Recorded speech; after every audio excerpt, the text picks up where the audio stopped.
Ladies and gentlemen, may I have your attention, please?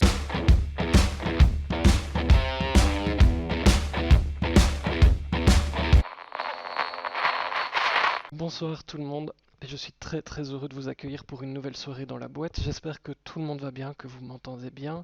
Bienvenue aux nouveaux, je sais qu'il y en a grâce à toi JB, et merci aux autres de rester depuis tout ce temps. Une nouvelle année commence ce soir dans la boîte et nous sommes de plus en plus nombreux. Bonne nouvelle, la boîte est vaste, elle peut accueillir beaucoup de monde et vous pouvez donc continuer d'inviter vos connaissances pour que plus personne ne soit triste ou seul le jeudi soir. Alors un petit mot sur le fonctionnement pour ne laisser personne au bord du chemin. Si vous êtes avec nous sur Discord, félicitations, c'est pas toujours évident. Nous pouvons voir vos commentaires en temps réel via la chatroom et nous tenterons d'y répondre au maximum. C'est la top priorité, vous le savez. Si vous n'avez pas de questions, pas de réactions ou pas de clavier, ça arrive, vous pouvez simplement écouter la discussion paisiblement. Par ailleurs, et si les dieux de l'informatique sont toujours avec moi, parce que je ne vérifierai pas, cette rencontre est diffusée en direct sur notre groupe facebookien, c'est la nouveauté 2021. Bonsoir à tout le monde sur Facebook, j'espère que vous êtes confortablement installés. Alors ce soir, un peu d'évasion au menu, car il n'y a aucune frontière fermée dans la boîte. Après avoir sillonné les routes du Canada et de l'Asie, peut-être même d'ailleurs, l'auteur Jean-Baptiste Van Dijk pose ses valises dans la boîte pour nous parler de son roman Où suis-je tombé. C'est un voyage en 1957 près de la frontière espagnole où les lecteurs, vous, moi, tout le monde, peuvent vivre l'aventure émouvante d'une mère et de son jeune garçon. Mais avant d'en parler, on ne change pas une bonne vieille habitude. Je vous propose de faire connaissance avec Jean-Baptiste Van Dijk grâce aux 6 faces de la boîte et au portrait chinois littéraire que le monde entier nous envie. Bon amusement à tout le monde, je suis ravi de vous retrouver. Bonsoir Jean-Baptiste et merci d'avoir accepté mon invitation. Bonsoir Frédéric, bonsoir à tous et à toutes. Écoutez, c'est une première pour moi sous ce format-là et je trouve que c'est plutôt agréable. Il y a un petit côté radio, une petite ambiance nocturne qui se met en place. Je pense qu'on va passer une bonne soirée. Je suis ravi d'être là pour parler de plein de choses, pas que de littérature. J'imagine qu'il y aura d'autres questions. Et effectivement, le fil conducteur, c'est vrai qu'on en avait discuté ensemble avec Frédéric, ça peut être le voyage parce que l'ambiance et le sujet du dernier livre que j'ai paru il n'y a pas longtemps, voilà, c'est un voyage dans le temps, mais c'est un voyage quand même. Et voilà, j'espère qu'on va pouvoir en débattre, en discuter. En tout cas, je suis ravi d'être là. Merci pour les premières arrivées et à tout à l'heure. Et Je donc, sais pas comment on écoute, enchaîne. écoute, je fais ça divinement comme d'habitude, hein, on va le faire à l'arrache. C'est-à-dire que notre portrait chinois est le suivant. Et portrait chinois porte bien son nom dans ton cas, hein, puisque tu as visité une partie de l'Asie. Mais si tu étais un livre de chevet, lequel choisirais-tu? Et est-ce que tu peux nous expliquer en 2 mots pourquoi? Ça me laisse le temps de mettre ma superbe photo, que tout le monde D'accord. adore. Un livre de chevet, c'est toujours une question un peu glissante parce que ça dépend des époques. Après, je pense qu'il y en a un qui revient assez souvent et qui a pris tout son sens lorsque j'ai eu l'occasion d'habiter au Canada. C'est Le Dernier des Mohicans, voilà, de Fenimore Cooper. Je pense que c'est vraiment un livre qui m'a marqué pour son ambiance, ses thématiques. C'est un livre à l'ancienne, voilà, un livre comme les grands livres d'aventure d'Alexandre Dumas, dans d'autres domaines comme Mark Twain. Voilà, c'est des livres d'enfance qu'on avait dans la bibliothèque de nos grands-parents ou de nos parents, avec, vous savez, des vieilles enluminures et voilà, on était curieux par l'aspect et le format. Et puis celui-ci m'a marqué particulièrement. D'ailleurs, j'en ai retrouvé une vieille édition récemment. Voilà, et je suis passionné d'histoire, donc voilà, moi la découverte des Amériques, ça m'a fait rêver. Et d'avoir eu l'occasion d'y mettre un pied, c'était entre 2017 et 2019, ça a été encore une toute autre sensation dans l'ensemble. Donc je dirais, voilà, le dernier des Mohicans, même s'il y en a beaucoup d'autres, et je ne sais pas si on s'attendait spécifiquement à celui-là, je ne sais pas. Voilà. Surprise, si vous avez envie de commenter dans la chatroom, vous n'hésitez pas. Mais en attendant, si tu étais un format, donc poche, grand format, un livre numérique, audio, autre chose, lequel choisirais-tu? J'irais un format entre le poche et le grand format. Voilà. Parce que je trouve que le grand format est magnifique pour une bibliothèque, que le poche est super pratique pour voyager, mais je trouve que l'entre-deux est très bien, voilà, pour l'aspect décoratif et l'aspect fonctionnel. Donc je sais pas si ça fonctionne comme réponse, Fred, mais un entre-deux, ouais. Et je sais pas comment on pourrait l'appeler d'ailleurs, Un un semi-poche. brochet, un broche-poche, je sais pas. Un Un proche. semi-poche, voilà. Peut-être, ouais. Mais ça existe déjà. Exactement. Si tu étais un salon du livre, je sais que tu en as fait quelques-uns, lequel choisirais-tu? Pas des masses. Pas beaucoup encore parce que j'étais à Montréal quand mon premier Blouse Blanche est sorti et puis à Montréal c'était un peu plus difficile. Mais je dirais qu'en France, voilà, moi j'aimerais bien être parmi le plus célèbre hein, au Salon de Paris. Voilà, un jour peut-être avoir l'occasion d'être sur un stand. Après, j'ai vécu une expérience très intense à Mons, en Belgique. Hein. C'était le lieu de toutes les rencontres en 2019 avec toute l'ancienne équipe des éditions Nouvelle Bibliothèque. C'était une soirée, 2 soirées d'ailleurs, très arrosées. Donc c'était très agréable. Mais je dirais, ouais, le Salon de Paris, on va dire. Allez. Alors, si tu étais une question que tu détestes qu'on te pose. Une question que je déteste qu'on me pose. Ouais. Euh, Combien t'as vendu de livres? Celle-ci, c'est quelque chose que je trouve, c'est un peu comme demander, je sais pas, quelle météo faisait-il quand vous habitiez à Montréal, ou alors est-ce que vous avez mangé du chien quand vous étiez en Chine? C'est des questions en fait du small talk, comme disent les anglo-saxons, et qui ne sont pas très utiles, mais ça, voilà, ça me met toujours mal à l'aise. Mais maintenant, j'ai appris à répondre à ce genre de questions. Voilà, on botte en touche, c'est assez facile. Comme les politiciens finalement, Clarence, qui est dans la salle, Clarence Ouais. Pitts, eh ben, apparemment elle déteste aussi la question, moi aussi. Du coup, ben, je pense qu'on a, on a un consensus là-dessus. Alors si tu étais une maison d'édition, Oula. C'est compliqué. J'aime beaucoup. J'ai un de mes auteurs favoris contemporains, Julien. Qu'est-ce que je dis? Telet. Voilà, Jean Telet que j'adore, qui m'a beaucoup inspiré pour les dialogues, qui est chez Julliard. J'aime bien cette maison d'édition qui est une grande maison d'édition parmi les très grandes, mais je trouve que celle-ci reste un peu plus discrète et en marge que les autres. Donc pourquoi pas celle-ci? Ouais, pourquoi pas Julliard? si tu étais un rayon dans une librairie, Oh, le rayon anticipation, évidemment, le rayon SF, d'avoir la chance un jour d'être classé pas très loin de Verne, de Orwell et compagnie. Peut-être un jour, voilà, j'espère en faire partie, en tout cas de cette lignée-là, puisque c'est ma lignée principale, j'ai envie de dire. Voilà, l'anticipation, science-fiction, on va dire. un marque-page original, donc, un objet ou autre que tu utiliserais pour marquer ta page. J'ai beaucoup utilisé des cartes postales.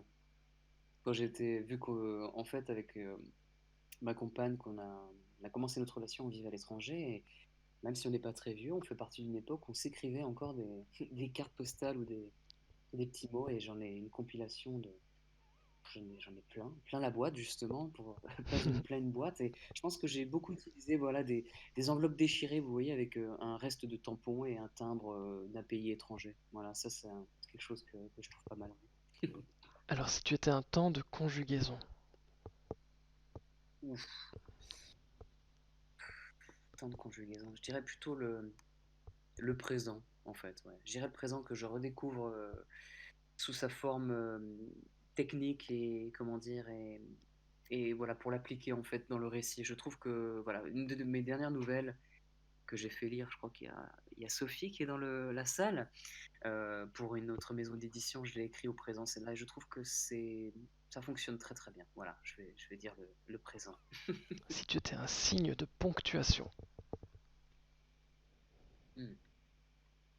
Le point d'interrogation. Le point d'interrogation, définitivement, voilà, interpeller le lecteur, créer des réflexions, des champs de réflexion, alerter et s'interroger tout le temps, tout le temps. Même derrière une lecture des plus divertissantes, pour moi, c'est important. et une petite dernière pour la route, si tu étais un verbe. Alors, j'ai fait la même chose à Clarence quand elle était mon invitée. N'hésite surtout pas à me faire une transition de rêve vers la suite, mais si tu étais un verbe, lequel choisirais-tu? Je dirais le verbe soliloquer. Je sais pas s'il est correct, mais c'est le mot que je trouve mélodieux et voilà, c'est quelque chose qui a un certain sens pour moi. Ça fait partie des mots qu'à un moment donné j'utilisais, ou j'ai pu utiliser dans certaines nouvelles et qu'on me disait, mais c'est peut-être un peu suranné. J'aime bien ce mot qui reflète un peu une réflexion à voix basse ou voix haute, de toute façon. Et, oui, voilà, un vieux mot comme ça. Je sais pas si c'est un vrai verbe. Quelqu'un peut me reprendre peut-être. C'est un verbe, oui, oui, bien sûr. Et comme le dit Moloko, un très très beau verbe. Euh, Ah, mais merci écoute, beaucoup. le temps file, mais ça passe déjà vite. Je pense qu'on entrevoit déjà un petit peu de ce dont on va parler, mais direction la porte d'embarquement pour un départ immédiat vers la question qui déboîte. Vous avez vu, j'ai Oui. mis mon panneau, j'en suis très fier. Je le changerai un jour, hein, je vous le promets. Où suis-je tombé est ton premier roman et le synopsis est un appel au voyage dans le temps, puisqu'on part en 1957 et sur les routes, puisqu'on est dans le Midi, à un jet de Ouais, pierre de la frontière espagnole. Alors, pendant exactement. que je glisse subtilement le résumé et la couverture de ton livre dans la chatroom, ma première question va te renverser par son incroyable originalité. Est-ce que tu peux nous pitcher ce roman pour les personnes qui ne savent pas du tout de quoi on est en train de parler? Ah, où suis-je tombé? C'est un petit peu un projet parenthèse par rapport à ce que j'écris habituellement. Pour ceux qui me découvrent ce soir, voilà, j'ai sorti un premier recueil d'anticipation il y a 2 ans chez un éditeur traditionnel. Et ce projet est resté pendant plusieurs années dans un petit tiroir. Comme j'en ai beaucoup ouvert et comme tous les auteurs en ouvrent beaucoup, je pense que Clarence, par exemple, qui écrit, voit de quoi je parle. Où suis-je tombé? C'est l'histoire, en fait, tout simplement, d'une maman et de son fils qui vivent dans les années 50, donc c'est dans les années après-guerre. Et en fait, ils, vont, ils ont un divorce difficile. Eugénie veut quitter Paris, retourner dans la région de son enfance, et elle trouve un achat très séduisant lorsqu'elle arrive à Perpignan, qui est la capitale des Pyrénées-Orientales. Et elle se fait convaincre sur un achat photo de cette maison, et voilà qui débarque à Lamanère. Alors j'ai choisi Lamanère, la commune la plus méridionale de France, voilà pour l'anecdote, je trouvais ça assez drôle. Et ils arrivent dans cette maison, et c'est une maison divine, quoi, catalane, avec une architecture typique de la région, avec une décoration également typique avec les tuiles vernissées, les murs de pierre. Mais à l'intérieur, tout est étrangement meublé, et meublé avec le plus grand soin finalement, puisqu'il y a des objets d'histoire, d'archéologie, une grande bibliothèque, beaucoup de souvenirs qui font penser quelque part un peu un musée d'archéologie. Donc Léopold, lui qui est un petit garçon qui était habitué à un appartement exigu parisien, une éducation assez stricte, lui il est ravi, c'est une nouvelle salle de jeu géante qui s'offre à lui. Eugénie est plus perplexe et comme je le dis, elle voit les jours passer, mais il y a un garde-fou quand même qui se constitue dans son esprit et elle va pas pouvoir forcément tout de suite se détendre. 3 semaines passent et vient frapper à la porte un homme, Geoffroy, qui se présente comme un homme à tout faire, qui vient un peu se proposer pour aider madame, alors qu'elle n'avait pas forcément tout de suite le besoin. Geoffroy connaît très bien les tâches à faire à la maison, étrangement, et puis voilà, une routine s'installe progressivement entre ces trois protagonistes. Et un matin comme un autre, Léopold, derrière le carreau embué de sa chambre, aperçoit une silhouette maisonnière à l'horizon. Et c'est là qu'il décide de partir comme un petit garçon à l'aventure pour découvrir les hectares de terrain en friche autour de la maison. Et malheureusement, Léopold ne rentre pas. Voilà, Léopold ne rentre pas. On ne sait pas où il va. En tout cas, on le découvre assez rapidement et se met en place un double fil narratif entre d'un côté Eugénie qui va vivre son combat pour espérer retrouver Léopold et Léopold, et c'est la partie peut-être la plus originale, de là où il va se retrouver où il va tomber, voilà, c'est d'où le titre, et peut-être qu'il y aura un lien avec la maison, les anciens propriétaires, etc. Donc c'est un livre que j'ai voulu écrit vraiment avec une notion un peu vintage, oui, un cachet un peu vintage qui me faisait penser un peu aux livres qu'on lisait quand on était enfant. D'ailleurs, j'ai fait quelques références, Jules Verne, entre autres pour son caractère aventure.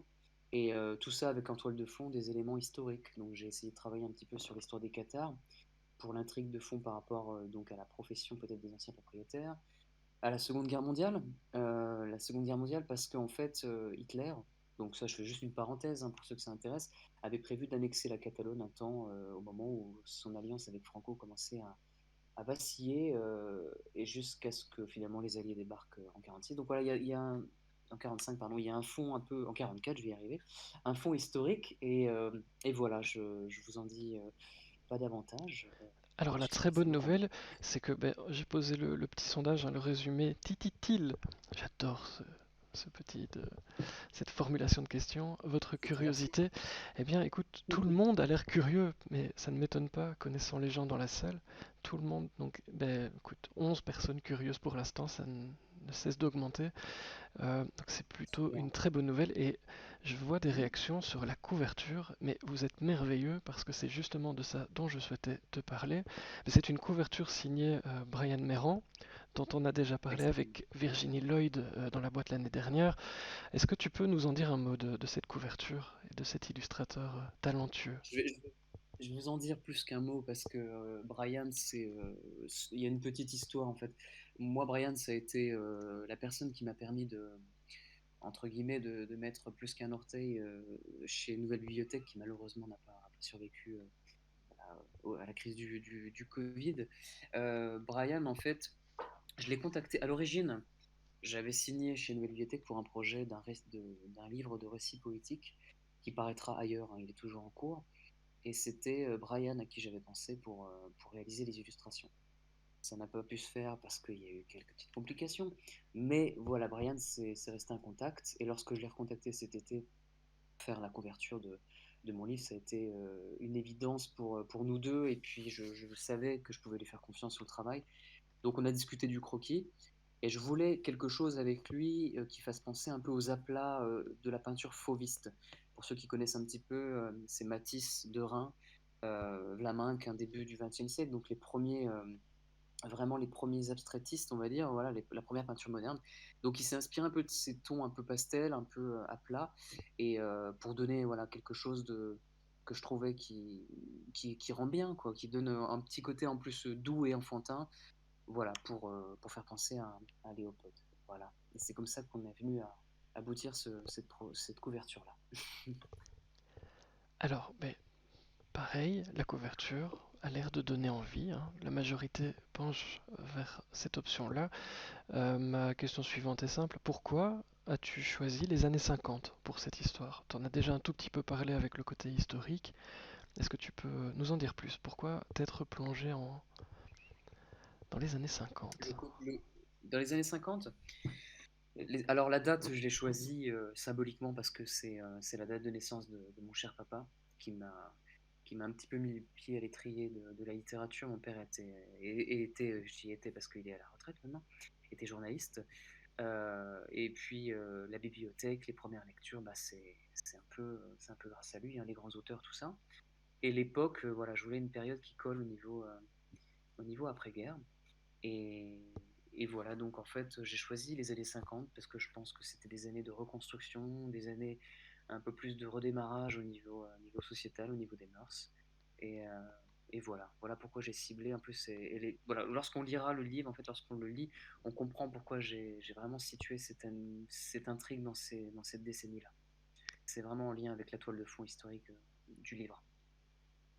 Alors, je lis vos commentaires au passage. C'est vrai que cette couverture fait penser à une peinture, nous dit Fanchon, Monet, ouais. et elle donne plutôt envie de lire que de voyager. Elle donne plutôt envie de lire Le livre, que de voyager. oui. D'accord, ouais, ouais, ouais. Bien sûr, mais c'est euh, c'est un voyage littéraire, donc on peut faire les deux ensemble, il n'y a pas de problème. Ouais, ouais. Je comprends. Et alors Ah, Clarence pensait plutôt à Monet, mais peu importe, elle l'a commandé, elle est merci. séduite par le côté historique. C'était Clarence. Euh, Oui. question toujours sur l'histoire, puisqu'on est dans un voyage dans le temps aussi. Est-ce que tu as souhaité coller à la réalité de l'époque? Comment se sont passées tes recherches pour plonger ton histoire dans ces années-là? Un peu de recherche documentaire sur la région, sur le côté architectural, sur la période, sur l'opération Anton pour ceux qui connaissent un petit peu la Seconde Guerre mondiale. C'est sous forme anecdotique puisque le récit n'est pas articulé essentiellement autour de l'histoire, mais des recherches documentaires dans les ouvrages, sur Internet, évidemment. Et, et ouais, c'est quelque chose ça a toujours été un moteur, l'histoire, même dans mes nouvelles d'anticipation, alors que c'est dans le futur et pourtant j'adore le passé. c'est un petit peu paradoxal, mais je pense que voilà, on doit toujours regarder un petit peu dans le passé pour pouvoir éventuellement envisager ce qui va nous arriver après. Et moi, j'aime bien ces coups d'œil dans le rétroviseur. Historiquement, c'est une forme de nostalgie positive et voilà, ça me met dans des ambiances et ça permet de se projeter aussi.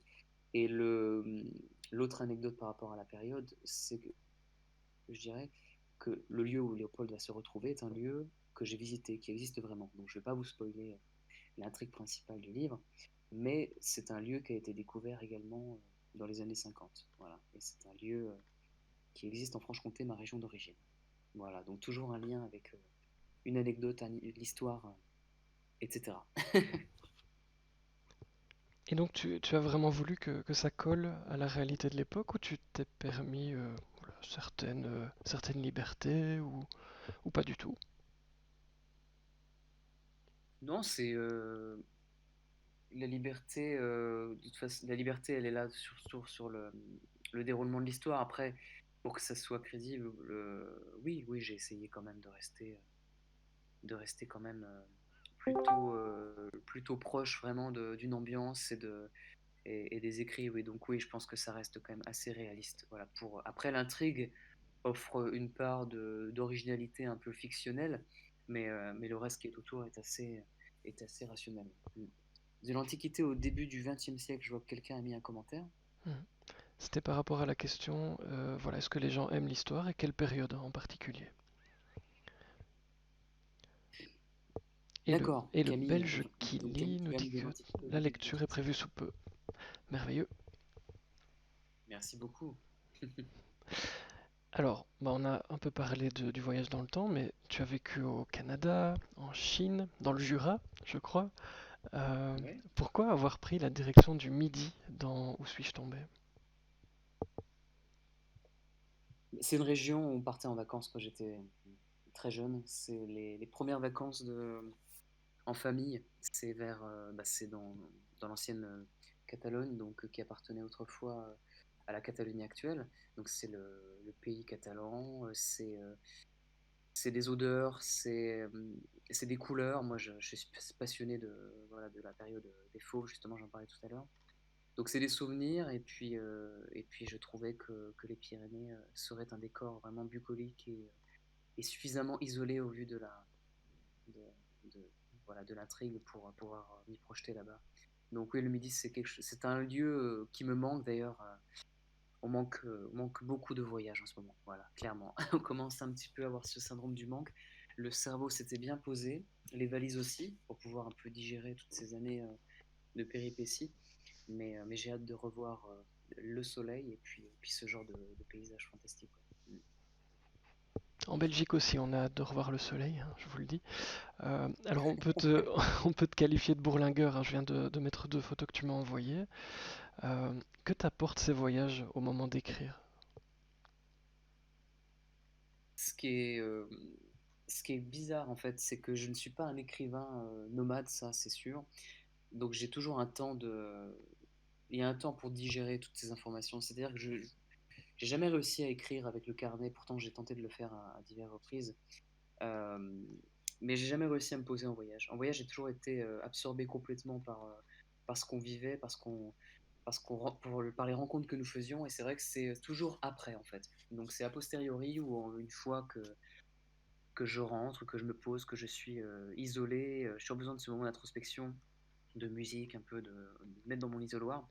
Et c'est là que le lien se fait, je pense, de manière inconsciente. J'ai pas l'impression toujours de chercher à faire un lien direct avec ce que je vis. Et je pense que les gens qui écrivent dans le groupe peuvent me rejoindre là-dessus. Je pense que ça rejaillit comme ça inconsciemment. Donc je pense que ça joue quelque part. Ça m'inspire quelque part forcément. Alors pas forcément dans les écrits que j'ai sortis pour l'instant, mais pour le prochain projet, qui sont des récits poétiques, ça sera carrément une espèce de machine qui nous transporte là-bas, qui nous téléporte dans tous ces lieux qui m'ont fait rêver. Ouais, c'était des instants assez magiques, effectivement. Alors les voyages t'inspirent, mais Fanchon demande si tu as besoin obligatoirement de voyager pour être inspiré. Est-ce que tu serais inspiré si tu restais là où tu es pour l'instant? C'est une excellente question, franchement, parce que j'ai commencé. l'écriture, la majorité de mes nouvelles, en tout cas les 6 qui sont dans Blouse Blanche, ont été écrites avant que je parte à l'étranger. Donc je pense que j'ai pas eu besoin. Et d'ailleurs, c'est une discussion qu'on a eue avec ma compagne qui avait un grand temps d'avance sur moi en termes d'expérience à l'étranger et de voyage.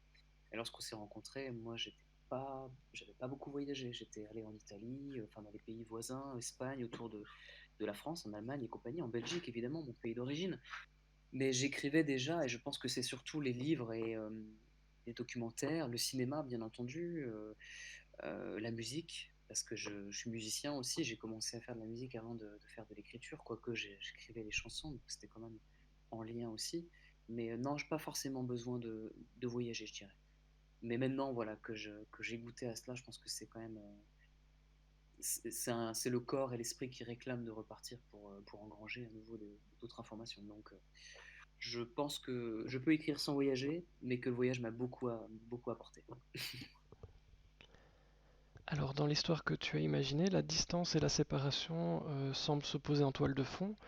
Comment les as-tu utilisées? Donc, cette distance, cette séparation entre tes deux personnages principaux, on va dire ça comme ça.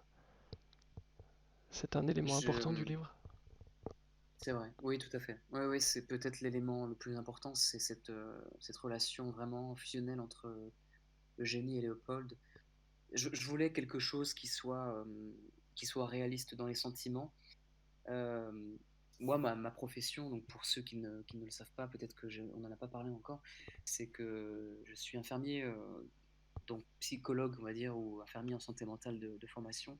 Donc j'ai été amené à rencontrer beaucoup de gens avec des personnalités, des pathologies, on peut le dire, différentes, et parfois des situations les plus rocambolesques. Et ça m'a, je pense, beaucoup imprégné aussi, également dans mes dialogues, dans le choix de mes thématiques, pour donner de la crédibilité pour les personnages. Et, euh, et Eugénie et Léopold, je voulais qu'on soit ému de cette séparation-là. J'espère que les lecteurs qui l'auront entre les mains pourront ressentir cette émotion-là, ce déchirement chez Eugénie. C'est quelque chose, je pense, de terrible, de voir son fils sortir de sa vie sans qu'on puisse véritablement rien faire. Surtout à cette époque-là où les moyens technologiques n'étaient pas les mêmes qu'aujourd'hui pour lancer des recherches. Donc c'est central, et j'ai essayé, j'ai fait mon maximum en tout cas pour essayer de rendre ça le plus émotionnel et le plus crédible qu'il soit. En tout cas, je l'espère. Alors, ben, tu viens d'en parler et je pense que c'est écrit aussi juste en dessous du résumé. Alors, moi, je suis pas un grand fan des étiquettes, je pense que toi non plus, mais pour toi, c'est quoi un suspense émotionnel? Puisque c'est un peu l'étiquette qui était dans le genre, pour les personnes qui veulent Non, absolument qu'il y ait un genre. Comment tu définirais le suspense émotionnel? pour moi, c'était que cette émotion crée une tension tout au long du récit, euh, qui débouche, et je le souhaitais forcément, vers quelque chose, une issue quand même qui soulage en fait finalement les principaux protagonistes, soulager dans le sens du mot un peu anglophone, c'est-à-dire une quiétude apaisée à l'issue, et tout le long je voulais qu'il y ait cette tension vraiment au niveau de ces deux fils narratifs. Donc c'était tenir le lecteur un peu en haleine avec quand même une large palette d'émotions, puisque c'est pas un livre triste du tout. Voilà, ça je tiens à le préciser. Ouais. C'est vraiment un livre avec des bons sentiments, avec des bons mots, voilà, parce qu'il y a d'autres personnages. Mais je peux pas en parler tout de suite parce que sinon ça fait rentrer un petit peu trop dans le monde du spoil. Et donc voilà, il y a beaucoup d'humour, il y a des références littéraires à ceux qui aiment les vieux livres. Donc voilà, un suspense avec de l'émotion qui vous tient en haleine, qui vous réchauffe le cœur, et en même temps, euh, et c'est pas un suspense à la thriller en fait, hein, du tout. Hein, on n'est pas là-dedans, quoi. Voilà. C'est vrai qu'il y a une dame qui m'a posé cette question sur Instagram et qui a été un peu refroidie en me disant, moi le mot disparition d'enfant, tout ça, ça me fait peur. Peut-être que oui, effectivement, oui, oui, c'est vrai que simplement pris au mot, ça peut faire peur, mais c'est pas du tout un livre. Et je pense que je sais pas s'il y a déjà des personnes qui l'ont lu dans le groupe Sisophile, l'a lu évidemment. Elle y a même beaucoup participé. Voilà, donc je pense que c'est pas un livre qui fait peur du tout. effectivement.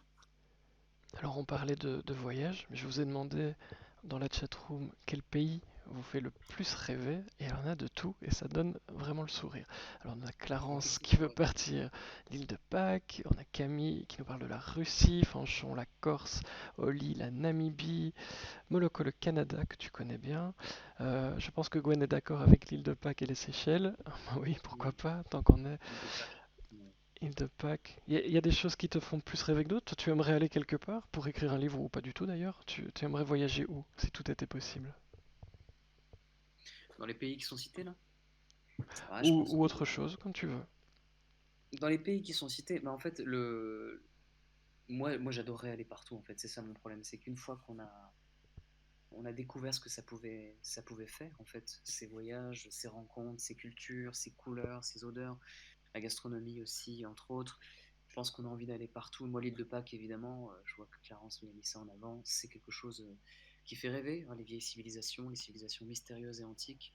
Quand j'étais petit, je lisais les livres rouges, pour ceux qui connaissent.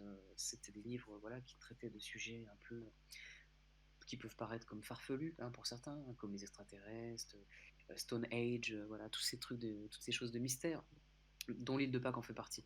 La Russie, j'adorerais la Russie, mais la Russie des steppes, la Russie évidemment des tsars aussi. Hein, j'adorerais, je sais pas, aller encore à Moscou et j'adorerais voir Saint-Pétersbourg. La Corse, Fanchon, effectivement, la Corse, ma compagne est allée. Alors c'est la France, mais c'est une autre France et je rêve de voir la Corse également. La Namibie, ouais, tout à fait. Alors l'Afrique, pareil. L'Afrique pour moi est un continent pour lequel j'ai beaucoup beaucoup de lacunes et que j'adorerais découvrir, hormis l'Afrique du Nord, hein, parce que l'Égypte, je voyais tout à l'heure quelqu'un qui parlait de l'Égypte. L'Égypte, moi, c'est quelque chose de très important aussi. Et le Canada, le Canada, oui, le Canada, c'est vaste, hein, c'est un monde, le Canada. Moi, j'ai vécu au Québec et j'en ai exploré que quelques parties, mais c'est infini, infini. Merci pour le commentaire de Fanchon sur le prénom des personnages. Merci beaucoup. Et, et donc pour les Je fais personnes ton qui... job aussi, Fred, c'est ça? Oui, mais avec grand plaisir, hein, tu es ici chez toi, et donc je suis absolument ravi. Juste pour les personnes qui n'arrivent pas à lire et qui nous écoutent, bah, par exemple sur Facebook, si le son fonctionne, je suis pas du convaincu. Fanchon disait, donc je trouve que les prénoms des personnages de votre livre sont aussi bien choisis et ils me permettent déjà un peu de rêver. Mathieu nous parle de la Corée du Nord. Alors, je sais pas si j'allais commenter parce que je trouve ça. Alors, est-ce que c'est une blague ou c'est sincère?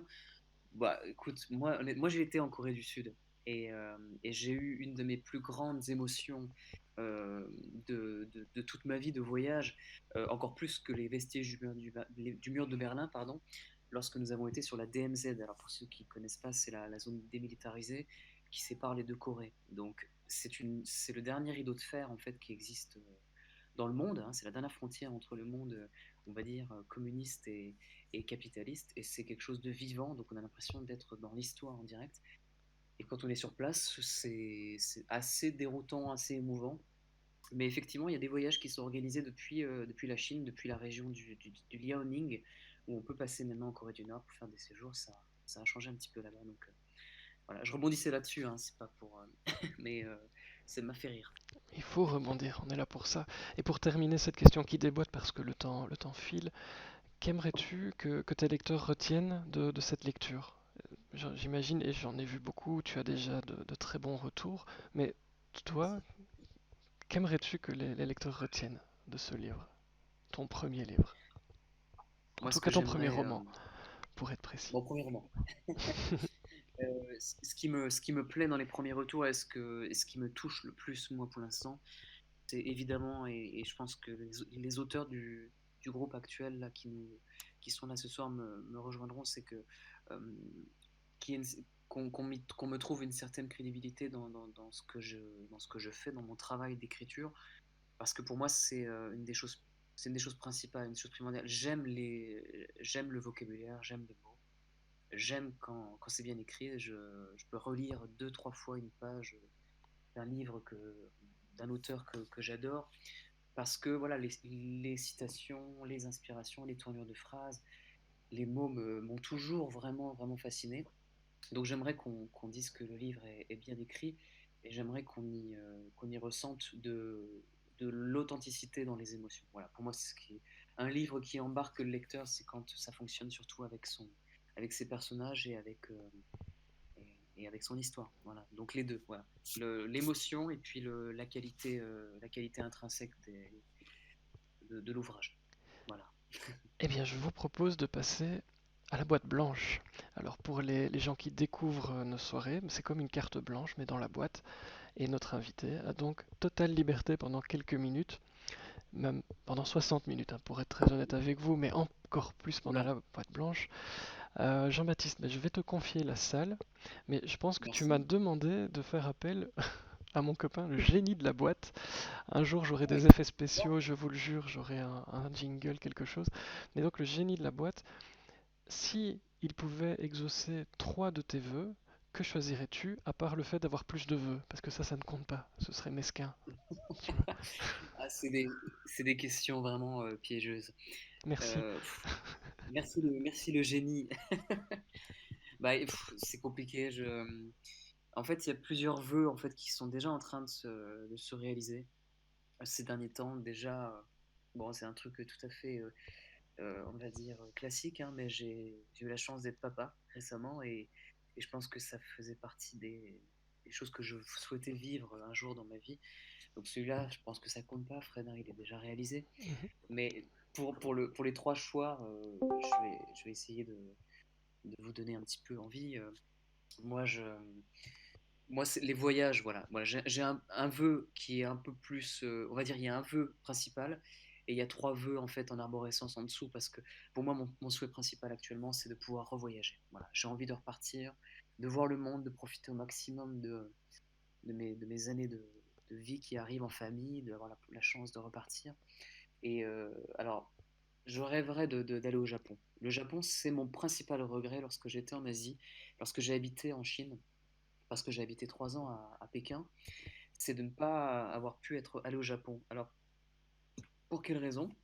Eh bien, tout simplement parce que bah, le Japon, depuis la Chine, eh bien, les billets d'avion coûtent plus cher qu'en partance de Paris parce que on va dire que c'est politique. On ne va pas rentrer dans les sujets sensibles.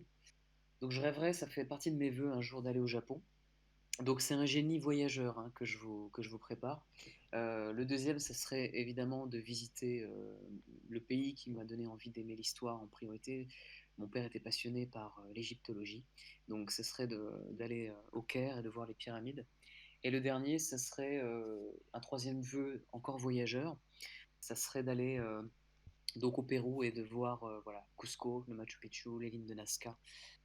Voilà, vous allez me dire que c'est pas très original, mais pour moi actuellement, mon esprit a besoin de latitude et de repartir très très loin parce que là, voilà, le confinement, on en a marre.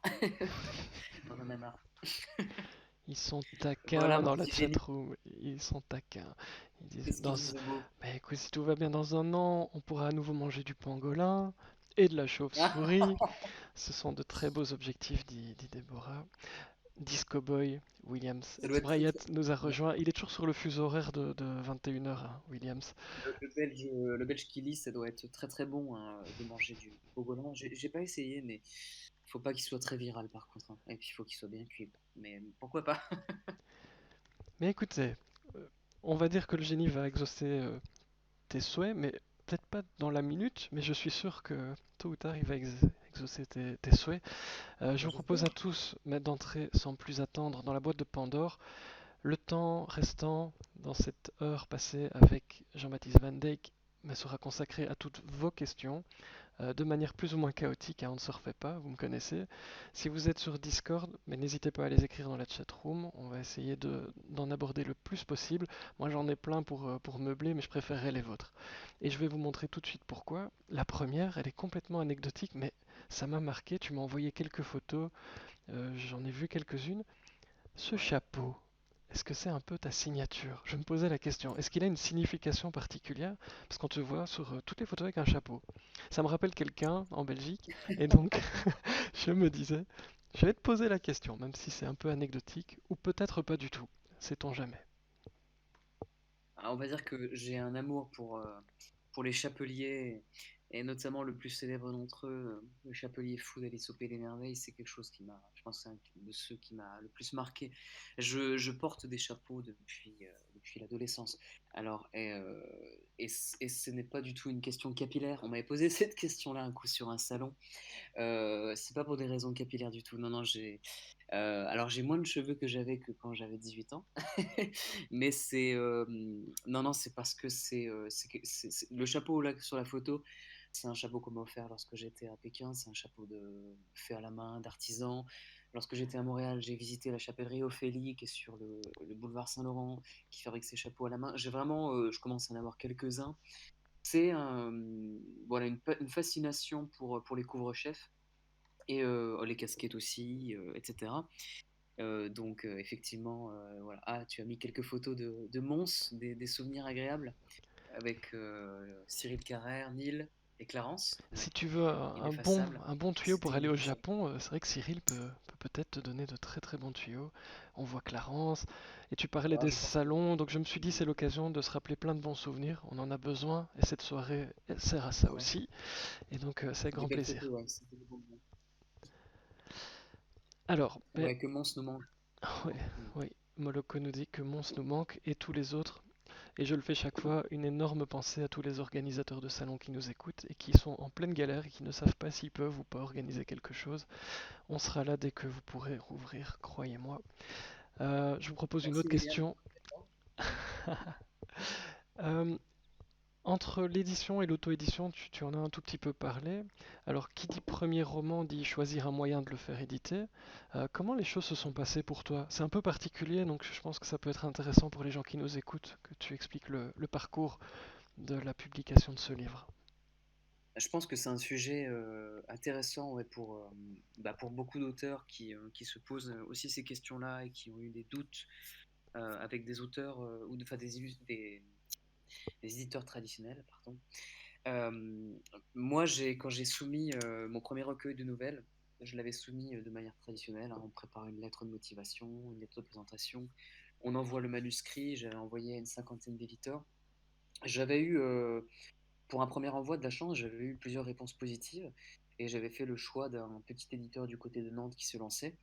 En totale naïveté, candeur, fierté, etc. Donc je suis allé avec cet éditeur-là. Ça a été une expérience mitigée, ça l'est toujours. Je pense que de toute façon, Blues Blanche aura une autre vie ailleurs prochainement.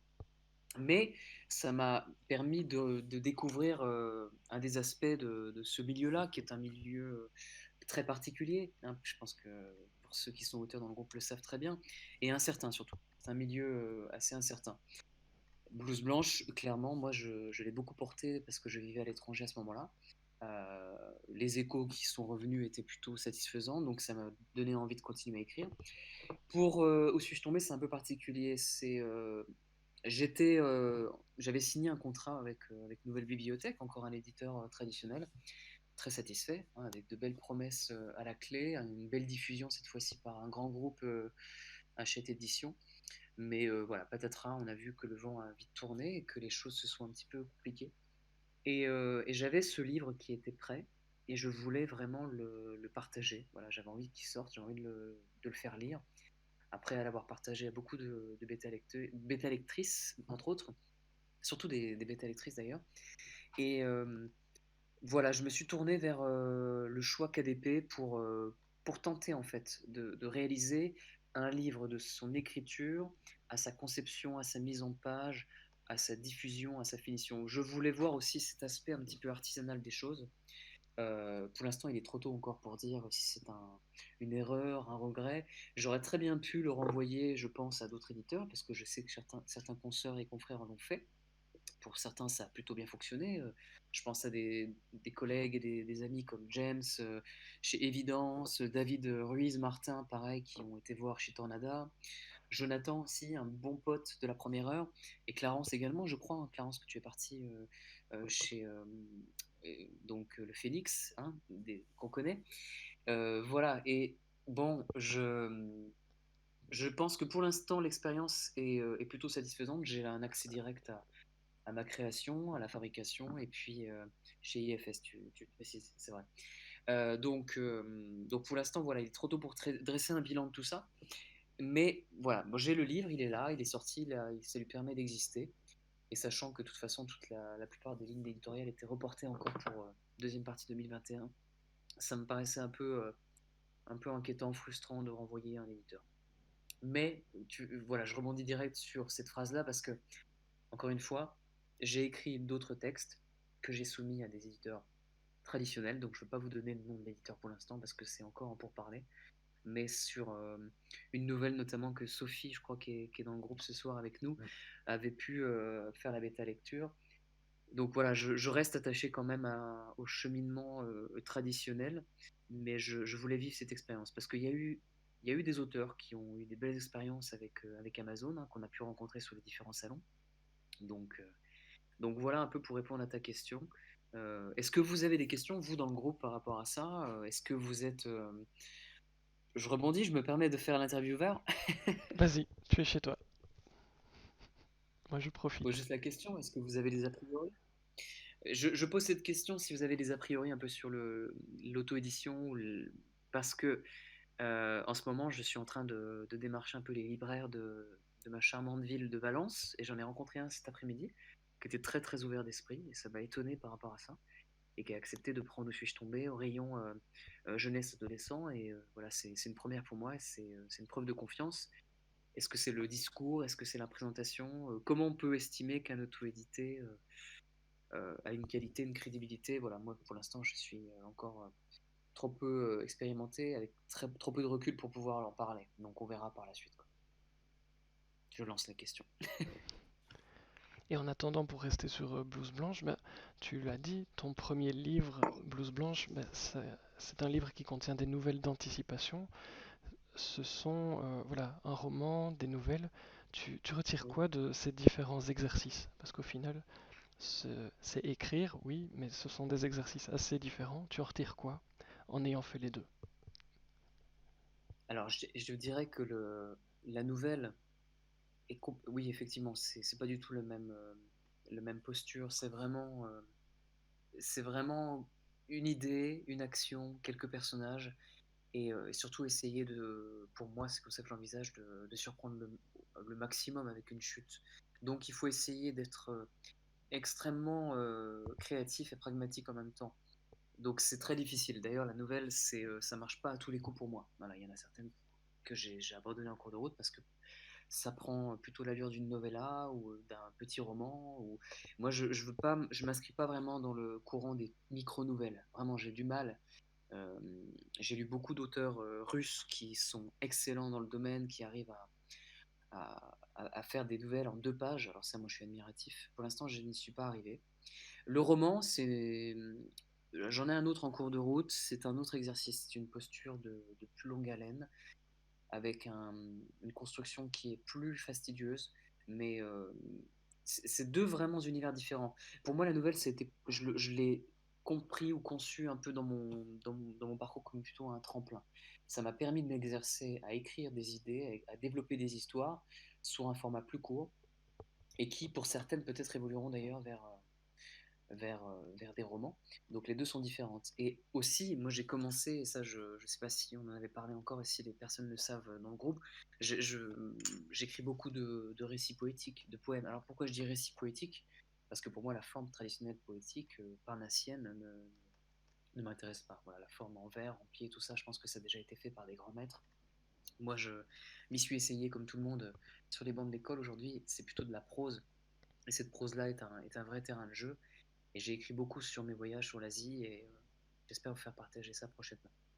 Je vois qu'il y a beaucoup de questions, Fred, Mais oui, dans le groupe en parallèle mais avec je moi. prends note, tu sais, Est-ce que... pendant que tu parles, moi je lis religieusement tout ce qui est écrit. Ben Mais Gwen, pour ouais, c'est rebondir important. à ton expérience de tout à l'heure chez le libraire, dit que beaucoup de libraires sont blasés des diffuseurs qui ne respectent pas leur contrat. Je pense qu'ils réapprennent à apprécier la présentation d'un auteur dans leur boutique. Comment est-ce que tu présentes ton livre? Un peu comme tu l'as fait ce soir, ou tu as une démarche particulière dans une librairie? Je peux pas te dire que je suis arrivé à un stade encore où je maîtrise quoi que ce soit, même dans l'écriture. Je pense que c'est quelque chose d'assez Alors ça paraît bizarre de dire ça, mais ça reste hasardeux tout ça pour moi. J'ai l'impression que tout ça m'est tombé dessus un peu comme une espèce de, un peu de mauvais sort, de malédiction. Moi, j'écris vraiment. Il y a des jours où je n'écris pas du tout. Il y a même des périodes où je n'écris pas du tout. Donc, c'est comme là, j'ai rencontré des journalistes pour une presse locale. J'avais rien préparé. J'ai préféré venir comme ça pour essayer d'être le plus aware, comme disait un certain confrère JCVD. Mhm. Voilà, pour pouvoir justement être dans l'échange plutôt que dans préparer un rôle. J'ai pas de rôle encore, j'ai pas de projet. Donc la libraire, comment je l'ai rencontrée tout à l'heure, je lui ai offert mon livre et je lui ai dit que c'était peut-être une très bonne lecture. Voilà, il fallait qu'elle essaye. Et puis avec un sourire, de la bienveillance, des émotions positives, je pense que parce que les gens sont prêts à. Les gens ont besoin d'humanité. Effectivement, je vois beaucoup de libraires sont blasés par les diffuseurs parce que tout se numérise, tout devient échange par mail, tout devient échange finalement impersonnel. Et là, tout à l'heure, elle a discuté avec moi près d'une demi-heure alors qu'il y avait des clients qui faisaient la queue. Donc je pense que le maître mot, c'est peut-être le relationnel. C'est pour ça que je pense que les salons littéraires nous manquent terriblement. Voilà. Et Et en moi, j'en ai pas fait beaucoup. Alors j'en ai fait un grâce à l'invitation de Clarence. Bon, c'était un petit salon, hein, mais on a bien rigolé. Voilà, c'était sympa. C'était sympa. Oui, excuse-moi. Non, non, il y a aucun souci, je ris parce que il donne d'excellentes idées dans la salle. Est-ce qu'un livre à quatre mains te tenterait dans la mesure où on a Williams exprès qui te dit qu'il a un peu le même parcours que toi, édité, auto-édité, roman, nouvelle et poésie, il faut qu'on cause, et Clarence, qui a excellemment résumé les choses et a toujours de bonnes idées, bah, dit qu'elle vous voit déjà refaire le monde devant une bière. Alors, Ah, qu'est-ce que t'en mais penses? Clarence, moi je t'en avais parlé. Mon souhait le plus cher, c'est de revenir à Bruxelles et de faire le tour des fresques et puis de boire des bières sur la Grand Place ou ailleurs et de remanger une bonne frite. Moi, j'ai pas assez profité de mon pays d'origine. Voilà, la famille était très éloignée, les cousins un peu aux quatre coins du monde, la famille Van Dijk. Donc, bien sûr, c'est ce qui me manque en fait. Voilà, les interactions artistiques ou autres, évidemment, hein. Il n'y a pas que l'artistique, mais effectivement, oui, oui, je pense qu'on aurait des choses à se raconter. Et Il y a donc, beaucoup de. Là, ça enchaîne, là. mais Là. oui, mais le Belge qui lit nous dit, et toujours parler dans le même sens, que la plus belle des choses est de sentir l'auteur parler de son livre, comme tu le fais ce soir. Pour sa part, ça donne beaucoup d'indices sur l'âme du livre, et puis rencontrer l'auteur reste la chose la plus importante, à mon sens, pour Ouais. aller dans Mais ce que tu expliquais. je vois qu'il y a quand même une communauté belge, là, hein. Ça balance du fricadelle, ça balance de la bière et de la frite, hein. Mais C'est c'est parfait, c'est c'est- parfait. c'est le plus toulousain d'entre nous qui nous parle de fricané. Oui, je vois William. William, tu es originaire de Valence. Alors ça, c'est une coïncidence intéressante. Bah, quand tu veux, William, pour descendre ici aussi, hein, si tu as de la famille dans le coin, pour organiser une dédicace ou un salon dans le coin, quand il y en aura, évidemment. Ou un gratin dauphinois à la place. Ah ah, et Moloko connaît aussi le terroir, effectivement, c'est la région du gratin et des ravioles, pour ceux qui connaissent les ravioles de Romans. Oula, ah, ta famille habite à Saint-Péret, j'habite à côté, j'habite à Cornas, c'est la région des grands vins, la région des grands crus ardéchois. Voilà, c'est pas la bière, mais c'est des très très bons vins. Et le Et puis il monde y a est, Moloko, originaire de Vinay, d'accord. Bon, écoute, mais le c'est monde est si petit quand on y pense, mais franchement, on demande, formidable. qui revient toujours à l'essentiel, est-ce que tu as déjà écrit des poèmes, donc un livre avec de la poésie, ou est-ce que tu souhaites le faire? Et si le livre est déjà écrit, quel en est le titre? Est-ce qu'on peut le trouver? Ou est-ce que tu as écrit de la poésie pour toi et que c'est sagement rangé dans un tiroir en attendant d'être Alors, révélé un jour? Pourquoi pas? encore une super question. J'ai des choses qui peuvent être lues. Alors, comment j'ai rencontré une partie des gens qui sont là ce soir? Entre autres, c'est grâce au site Short Edition. Pour ceux qui connaissent, en fait, j'ai fait beaucoup, beaucoup de rencontres sur ce site. Jonathan Thérault, notamment un auteur, Barbara Loram, Christian Guilherme, c'est tous des gens. On s'est croisés virtuellement chez Short Edition, qui est un éditeur où vous pouvez publier en ligne gratuitement. Parfois, vos textes sont sélectionnés pour des concours internes. C'est des bonnes, c'est un beau tremplin, ça permet de se faire lire. Il y a beaucoup de consensualité évidemment, il y a le côté compétition qui m'a un petit peu gonflé, mais on peut y retrouver donc si, ça vous intéresse, franchement il me reste encore pas mal de textes poétiques qui sont publiés, dont un, qui s'appelle You Hanoi Me, en référence à la capitale, vietnamienne, qui avait fini troisième au Grand Prix, hivernal, 2018 je crois sur Short Edition et qui est encore en ligne je crois si je ne l'ai pas retiré. Sinon, mon prochain recueil de textes comportera justement tous ces poèmes, tous ces récits poétiques. Ça sera multiformat, avec de très très belles illustrations réalisées par un jeune architecte, Arthur, que j'ai rencontré en voyage, et et voilà, qui vous permettra, en plus du texte, de vous embarquer très très loin, visuellement, j'en doute pas, quoi, en tout cas. Alors Moloko a aussi une question, comme quoi je ne l'avais pas oublié. Tu mentionnes souvent Sophie comme bêta lectrice. Alors, je crois que tu ne touches pas Oui. de l'argent chaque fois que tu cites son prénom, mais c'est vrai que tu en parles beaucoup et à juste titre, c'est très important les bêta lecteurs. Et donc Moloko demande si tu en as beaucoup ou juste deux ou trois. Étant bêta lectrice, elle est curieuse de connaître la méthode, car d'un auteur à l'autre, ça varie beaucoup. Comment ça se passe le Alors, travail avec les encore une bêta question, lecteurs? encore une question super. Non, Sophie n'est pas la seule. Et Sophie, qui m'écoute, si de- je peux pas, j'aurais pas les moyens encore de te payer à chaque fois. Le lien un peu qui est marrant avec Sophie, c'est qu'on s'est rencontrés à Mons et elle est infirmière de formation, donc on a le même diplôme, hein, on n'a pas le même travail, mais on a le même diplôme. Et puis donc elle avait lu Blouse Blanche et je crois qu'elle avait apprécié aussi. Et elle a fait partie donc, des personnes, entre guillemets, que j'ai dénichées pour m'aider sur Où suis-je tombé. Alors c'est pas la seule, et il y en avait une dizaine à vrai dire, et qui sont mentionnées dans les remerciements, dont une consoeur belge, Élise de Decker, qui a un compte Instagram fantastique qui s'appelle Partage Lecture Écriture, qui est institutrice en Belgique pour un jeune public, qui m'a énormément aidé également. Et voilà. Et ma principale bêta lectrice, c'est ma compagne Coralie, qui est prof de français. En partie, et c'est même complètement grâce à elle qu'on a pu partir vivre et travailler à l'étranger pendant toutes ces années. Donc c'est une de c'est ma critique la plus sévère, je dirais. Voilà, elle me fait aucun cadeau.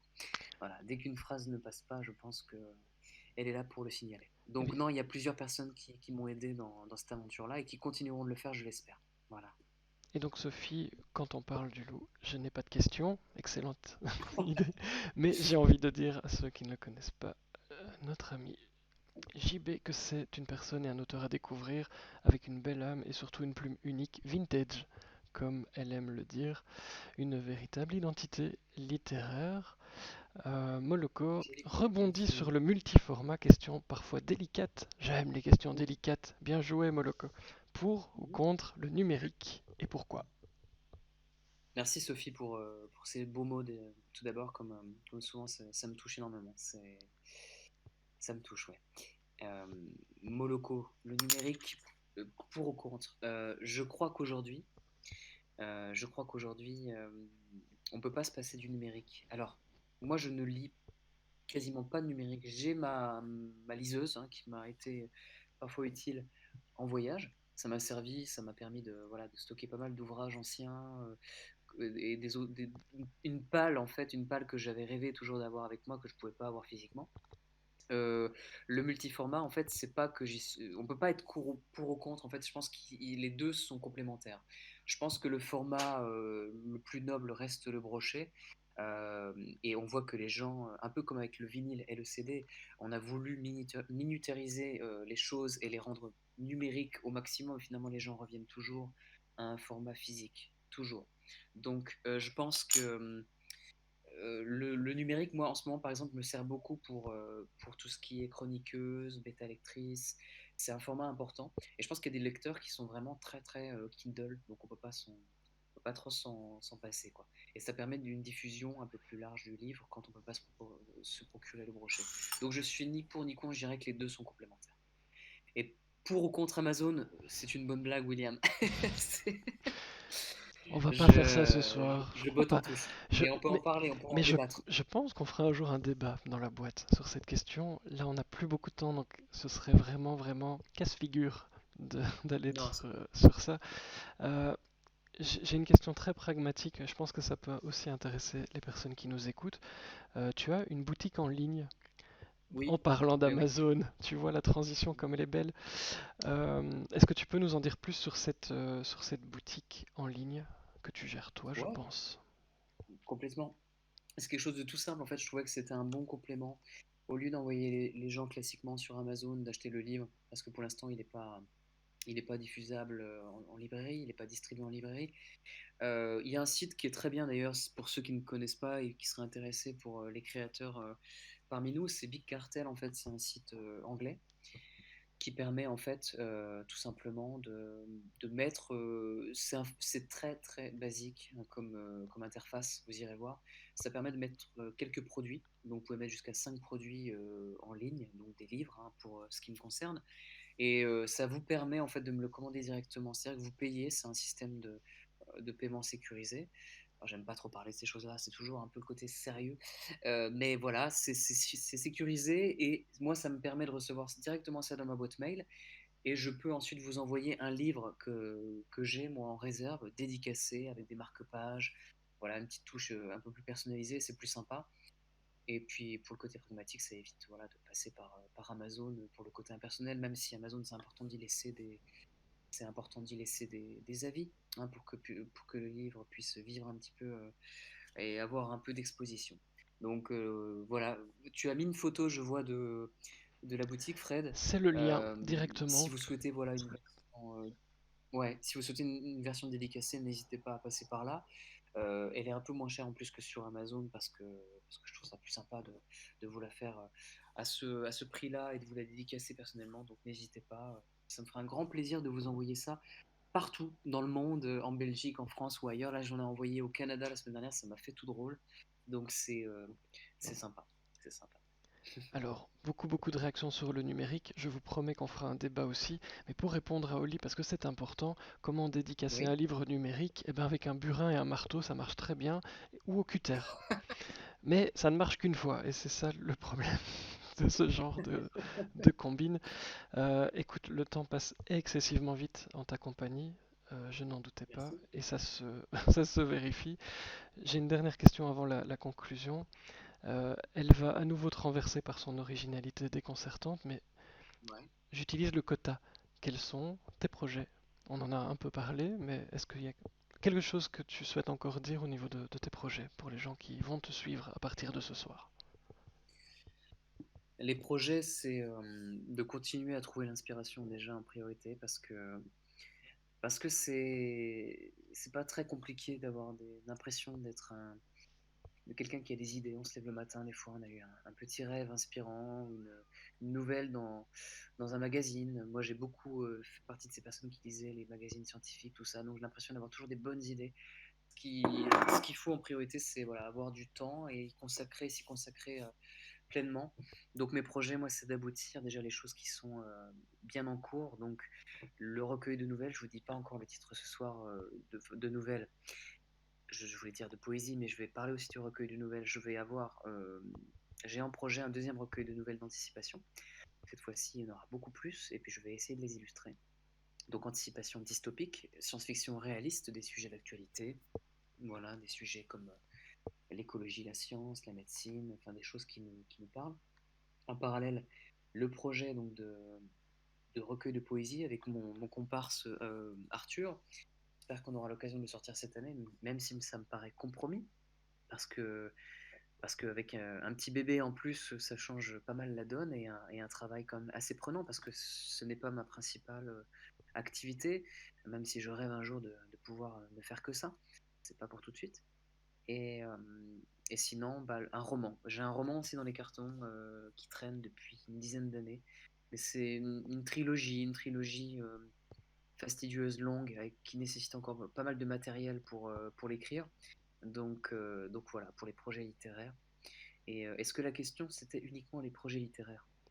Pas spécialement. Je t'ai dit, tu es Ouais. ici chez toi.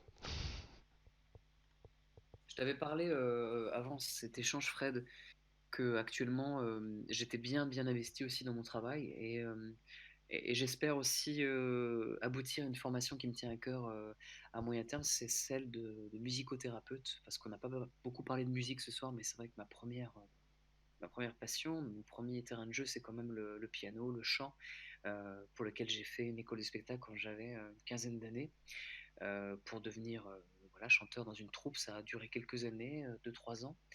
Et en parallèle de ça, voilà, je me suis lancé dans l'activité de soignant et c'est vrai que j'ai toujours trouvé ça intéressant de joindre les deux, en fait, pour le soin, une méthode de thérapeutique douce. Donc cette année, on a lancé un groupe avec mon travail, donc c'est un projet voilà, dans lequel j'espère que tout va bien se passer, d'art-thérapie, avec une exposition, avec une ambiance sonore également aussi à la clé, et tout ça sur le thème du voyage, encore une fois, le voyage qui nous suit. Voilà, le voyage pour continuer de rêver et de nous embarquer très très loin. Voilà pour les projets. Et surtout le projet aussi, pour terminer, quelque chose de plus simple, hein, de réussir à être un bon papa. Voilà, un bon papa. Mais c'est un merveilleux projet. Nos 60 minutes et des poussières, mais j'avais promis de rallonger un petit peu, s'achèvent déjà. Que souhaites-tu nous dire Merci. pour conclure cette belle soirée en ta compagnie? C'est déjà passé 1 heure, waouh, super rapide. Et oui. Euh, Bah, tout d'abord, pour conclure, je voulais te remercier, Fred, parce que, parce que tu es revenu vers moi au début de l'année, là, et, euh, et ça me fait vraiment plaisir. C'est un format vraiment que je trouve génial. Ce côté radiophonique me plaît beaucoup. Donc merci à toi, tout d'abord.